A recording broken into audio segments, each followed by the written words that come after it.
नमस्कार।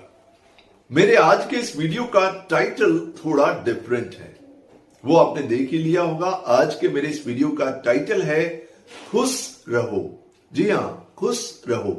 अब आप में से बहुत सारे लोग ये सोच रहे होंगे, सर ये गलत लिखा हुआ है, ये होना चाहिए खुश रहो, और आपने यहां मेंशन किया खुश रहो, ये गलत है। ठीक इसी बात को लेके दो लड़के आपस में लड़ रहे होते हैं। एक बोर्ड पे कहीं लिखा होता है खुश रहो, खुश रहो। तो दो लड़के आपस में इस बात पे लड़ रहे होते हैं कि वो लड़का कहता है कि ये खुश रहो गलत लिखा हुआ है, यहां होना चाहिए खुश रहो। दूसरा लड़का कहता है नहीं, ये बिल्कुल ठीक लिखा हुआ है, क्योंकि गांव में यही कहते हैं खुश रहो। अब वो आपस में लड़ रहे होते हैं और एक पास खड़ा हुआ एक बूढ़ा आदमी उनको देख रहा होता है और मुस्कुरा रहा होता है। वो उन लड़कों के पास जाता है और उनसे पूछता है कि भाई क्या बात है, आप लोग आपस में किस बात पे लड़ रहे हैं। वो कहते हैं सर अब आप बताइए, इस बोर्ड पे लिखा है खुश रहो, ये गलत है या नहीं है? यहां होना चाहिए खुश रहो। वो कहता है ठीक है। दूसरा लड़का कहता है सर आप बताइए गलत है या नहीं है? गांव में तो यही कहते हैं खुश रहो और ये सही लिखा हुआ है। अब वो बूढ़ा व्यक्ति कहता है ठीक है, मैं आप दोनों से एक प्रश्न पूछता हूं। अगर मैं ये कह देता हूं कि ये खुश रहो ठीक लिखा हुआ है, तो आप कैसा फील करेंगे? एक लड़का कहता है, जिसने कहा होता है कि खुश रहो ठीक है, वो कहता है मैं तो बहुत खुश होऊंगा, मुझे तो बहुत अच्छा लगेगा कि आपने कहा खुश रहो, मेरा पॉइंट प्रूव हो जाएगा कि मैं ठीक हूं और ये गलत है, बस यही मुझे प्रूव करना है। दूसरा लड़के से वो पूछते हैं कि अगर मैं कह देता हूं खुश रहो सही है और ये गलत है, तो आपको कैसा फील होगा? वो कहता है मुझे तो बहुत अच्छा फील होगा, मैं अपने पॉइंट ऑफ व्यू को जस्टिफाई कर पाऊंगा और मैं जीत जाऊंगा और ये हार जाएगा।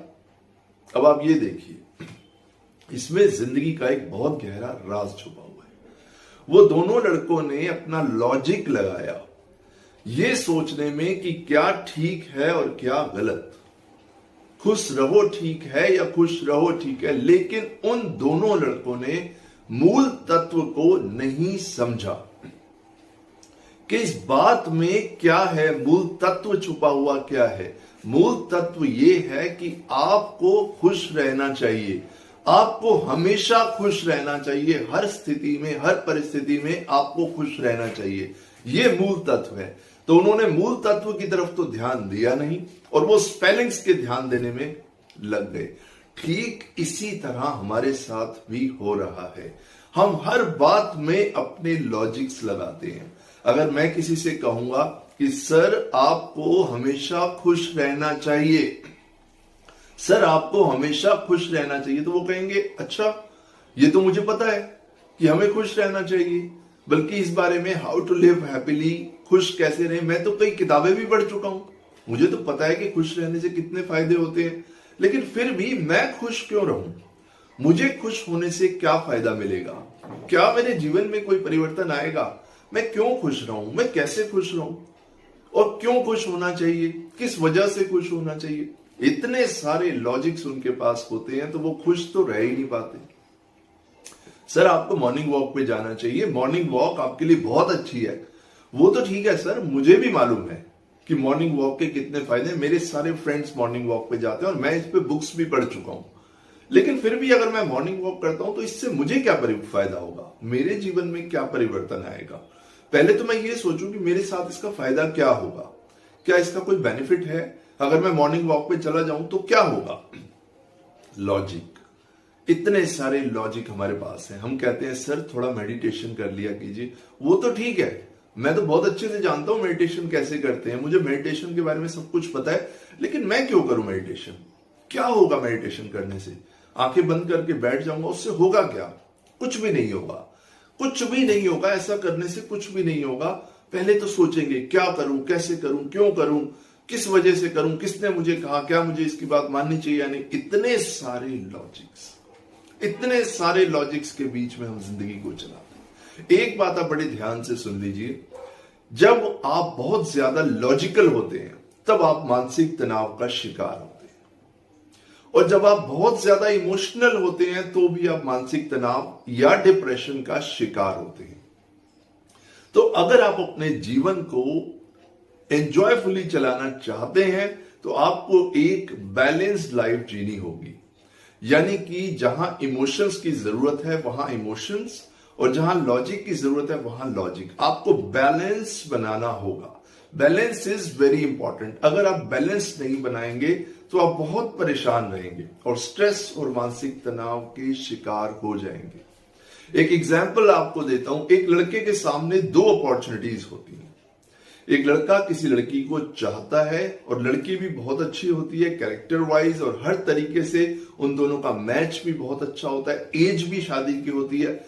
लड़के के सामने यह स्थिति होती है कि वो फाइनेंशियली स्टेबल नहीं होता, फाइनेंशियल स्टेबिलिटी नहीं होता। अब उस लड़के को यह सोचना होता है कि मैं जब फाइनेंशियली स्टेबल हो जाऊंगा तब शादी करूं या मैं अभी शादी करूं।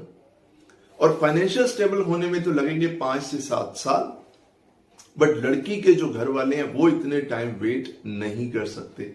ये लड़का इस लड़की को चाहता है, दोनों की बॉन्डिंग अच्छी है, और जिस तरह का लाइफ पार्टनर ये लड़का चाहता है ये लड़की ठीक वैसे ही है। अब ये लड़का क्या करे? अब ये 6-7 साल अगर रुकेगा तो वो लड़की किसी और से शादी कर लेगी। ये इस लड़के के सामने सबसे बड़ी समस्या है। अब अगर ये सिर्फ लॉजिकल सोचेगा कि मैं पहले खुद को फाइनेंशियली एक स्टेबिलिटी में लाऊंगा, फाइनेंशियल स्टेबल होऊंगा, 6-7-8 साल लगेंगे, उसके बाद मैं शादी करूंगा, तो इस लड़की से तो शादी नहीं हो पाएगी। अगर आप इमोशनल एंड लॉजिकल दोनों तरीके से सोचें तो स्थिति को इस तरीके से देखा जा सकता है कि ये लड़की मेरी लाइफ पार्टनर बनेगी तो मेरे जीवन में बहुत बहुत कुछ बदलाव आएगा। शादी के बाद भी मैं बहुत कुछ कर पाऊंगा, बल्कि हम दोनों मिलके कुछ कर पाएंगे। इस लड़की का साथ मुझे मिलेगा, मैं इमोशनली स्ट्रांग बनूंगा, मैं कुछ कर पाऊंगा, मैं अपनी जर्नी को शादी के बाद भी कंटिन्यू कर पाऊंगा, मैं फाइनेंशियली स्टेबल हो पाऊंगा। एक तरीका ये भी है। तो अगर वो सिर्फ लॉजिकली सोचता रहेगा तो इतनी अच्छी लड़की को वो अपने जीवन से खो देगा। अगर वो इमोशनली और लॉजिकली दोनों में बैलेंस बना के चलेगा तो डेफिनेटली उसकी लाइफ बहुत ब्यूटीफुल चलने वाली है। सो माय डियर फ्रेंड्स, जिंदगी को ज्यादा लॉजिक्स के साथ मत जिया कीजिए। अपने अंदर की आवाज को सुनना सीखिए, अपने इंट्यूएशन को सुनना सीखिए कि आपकी अंतरात्मा से क्या आवाज आती है। अपनी अंतरात्मा की आवाज को फॉलो कीजिए, क्योंकि जो अंतरात्मा से आवाज आती है ना, उसमें लॉजिक और इमोशन सब कुछ होता है। लेकिन प्रॉब्लम यह है कि आप अपने अंदर की यानी कि इनर वॉइस को फॉलो नहीं करते। इनर वॉइस को आप कब फॉलो कर पाएंगे? जब आप खुद के साथ थोड़ा वक्त बिताएंगे। तो खुद के साथ बैठिए, खुद को सुनिए, खुद को सुनाइए। कुछ समय ऐसा निकालिए जहां आप अपने साथ बैठे। जब आप अपने साथ बैठेंगे तो आपके सारे लॉजिक्स खत्म हो जाएंगे और आप अंदर की आवाज सुनने लगेंगे। और यही इस लाइफ का क्रक्स है।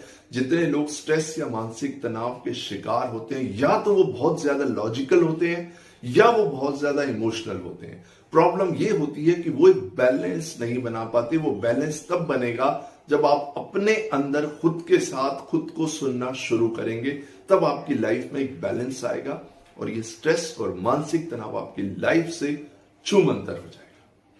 Thank you so much for your valuable time. मैं अपनी थॉट से, अपने एक्सपीरियंस से कोशिश करता हूं कि आपके जीवन में एक बदलाव ला पाऊं। Thank you so much. मैं मिलूंगा आपसे अपने नेक्स्ट वीडियो में। तब तक के लिए बहुत बहुत शुक्रिया, धन्यवाद।